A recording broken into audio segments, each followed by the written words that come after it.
everyone, welcome back. Ready for another deep dive. Today, we're going to be looking at this BuzzFeed article, and it's about American traditions that might be well on their way out.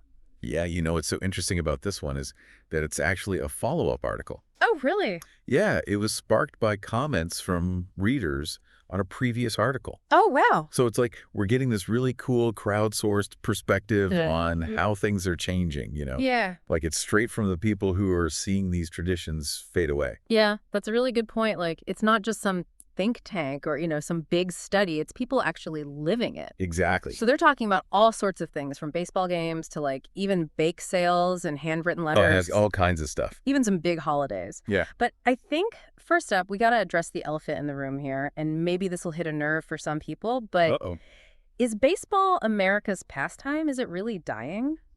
Well, I don't know about dying. That might be a little strong. Yeah. But there's definitely some stuff happening that might make you think that, like, for example, youth participation has been dropping for years, and even viewership numbers are down. Really? Yeah, and it makes you wonder if maybe baseball's just a little too slow-paced for people these days, Yeah, that's true. Like, you've got all these really fast-paced, high-scoring sports out there, and even, like, the rise of esports. Oh, yeah, totally. It's all about instant gratification, right? You want the action, you want it now. Exactly. So maybe baseball needs to figure out a way to, kind of tap into that energy somehow. Yeah, they're going to have to adapt for sure. Definitely. All right, so moving on from baseball, the article also predicts the end of drive-in theaters now. Oh, the drive-in. I don't know about you, but I've got some, let's just say, fond memories of drive-in theaters. Oh, yeah, I know what you mean. But seriously, though, is technology really the end for this classic date night? I mean, we've got streaming services now, we've got home theaters. It's a whole different world. Yeah, it's all about convenience and cost these days. Right. And let's be honest, sometimes that backseat romance can get a little cramped. Okay, maybe some traditions are better left in the past. Right. But it does make you think what other, like, beloved pastimes might go the way of the dinosaur. Like, the article even mentions dancing going out of style. Can you imagine? No more hitting the dance floor. Well, there's dancing and then there's dancing, Maybe the formal dances of the past are fading, but I think people are always going to want to move to music. How about you? Do you still get out there and bust a move?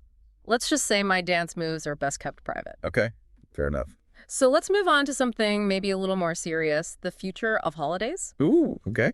The article points out this really interesting contrast of some holidays, like Christmas and Easter, are predicted to become more secular, Interesting. while others, like St. Patrick's Day and Memorial Day, they seem to be losing steam altogether. What do you think about that? Well, America's changing, right? We're becoming more diverse, so religious holidays are being adopted and adapted by people from all sorts of backgrounds, and sometimes that means they lose their original religious meaning. Yeah, and there's even a quote in here from someone who said that Christmas has already become totally secular for their family. Yeah, wow. Their parents weren't even Christian, but they still celebrated it as a way to, like, fit in with American culture. Right, it's about how traditions evolve. Yeah. They take on new meaning over time. Totally. And maybe holidays like St. Patrick's Day, they just don't resonate as much with younger generations anymore. Yeah, maybe. It's like everything else, things change, things fade away.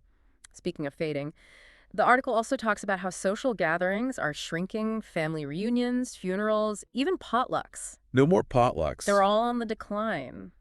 Why do you think that is? Well, I think it's a bunch of things. Families are more spread out these days geographically, so it's harder and more expensive to travel for reunions. Plus, family structures are different now. It's just not as straightforward as it used to be.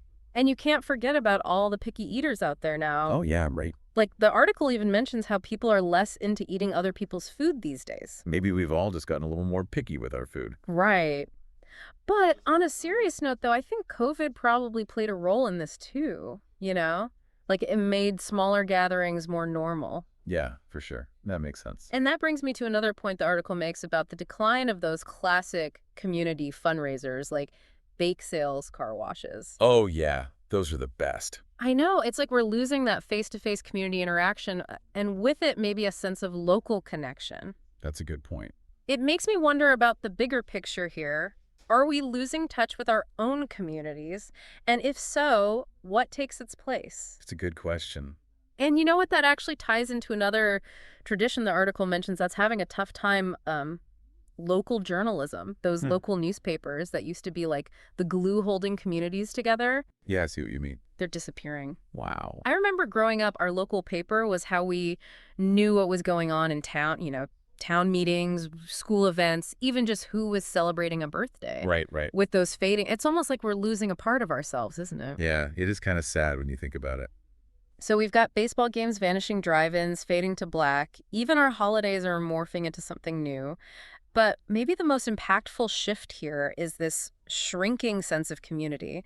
With Yeah. everything from potlucks to local newspapers disappearing, it really makes you think, what's next? Yeah, where do we go from here? It really does make you think, huh, like what happens when we start losing those connections with each other?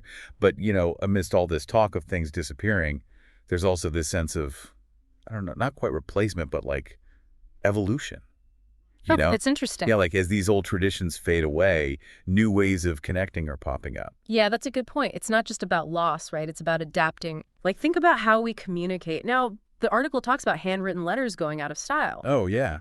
which honestly makes me a little sad. There's something so personal about a handwritten note. Oh, totally. It's like that tactile experience, Yeah. The time and effort it takes to actually sit down and write something out. It Yeah. shows you care in a way that you just can't really get through a screen. Yeah, I agree. But then again, think about how much digital communication has opened up connections across the world, even across generations. It's true. My grandma and I text all the time. She sends me emojis. I tell her about memes. That's adorable. It's not a handwritten letter, but it's still connection. I love that your grandma sounds amazing. And you're right, it's a different kind of connection, but it's still meaningful. Hmm. Okay, so maybe we're not losing connection entirely, just changing how we do it. Right. But there's another shift the article mentions that I thought was fascinating, the way we view success and popularity. Like, remember those yearbook categories, most popular, most likely to succeed? Oh, yeah. It sounds like those are going away. Yeah, they're definitely not as big of a deal anymore. Yeah. I think people are starting to realize that those labels can be kind of limiting, even harmful. Yeah. It's like we're moving away from these one-size-fits-all definitions of success. It's interesting, though, because at the same time, you've got social media, which is like this whole new world for popularity contests. Oh, yeah, for sure.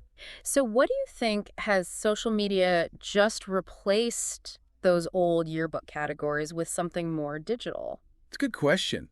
Makes you wonder if those basic desires for recognition and belonging have really changed, or if they've just found new ways to express themselves. What do you think? Do those old yearbook categories seem outdated to you?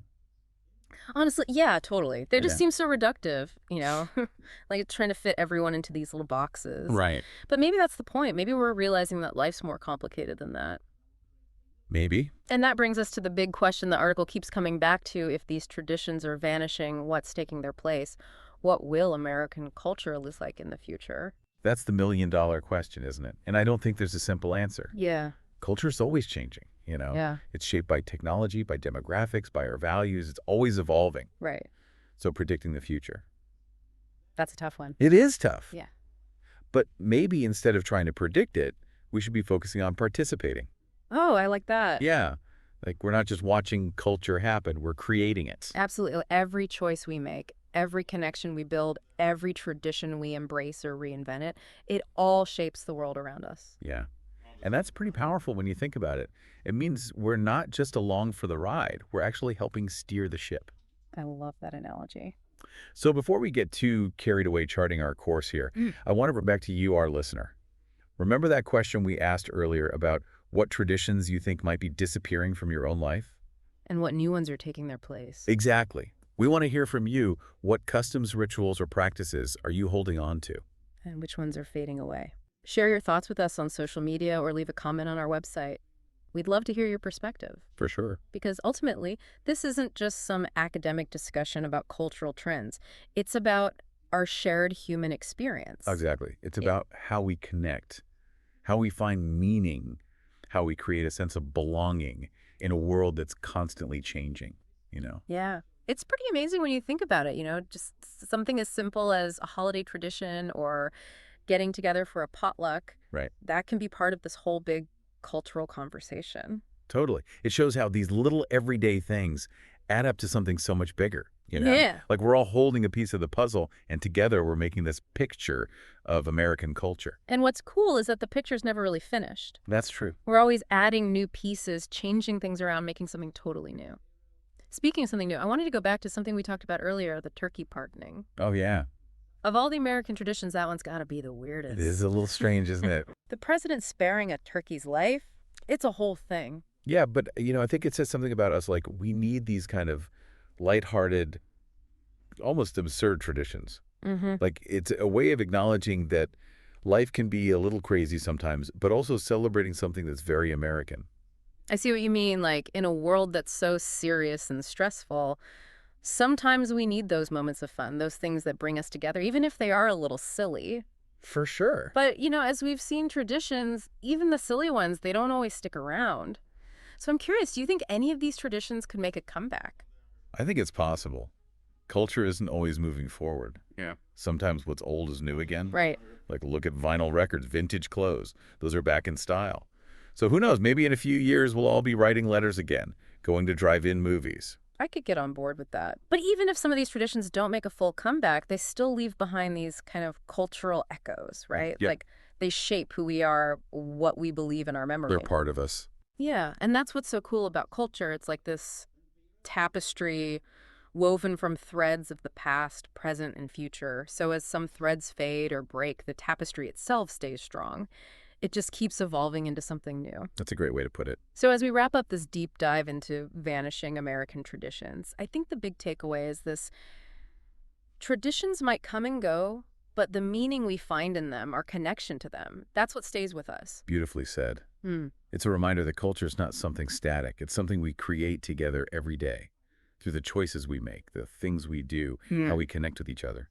So the next time you catch yourself thinking about an old tradition or maybe even see a new one starting up, take a moment to appreciate just how dynamic culture really is and how you're a part of making it happen. Thanks for joining us for this deep dive.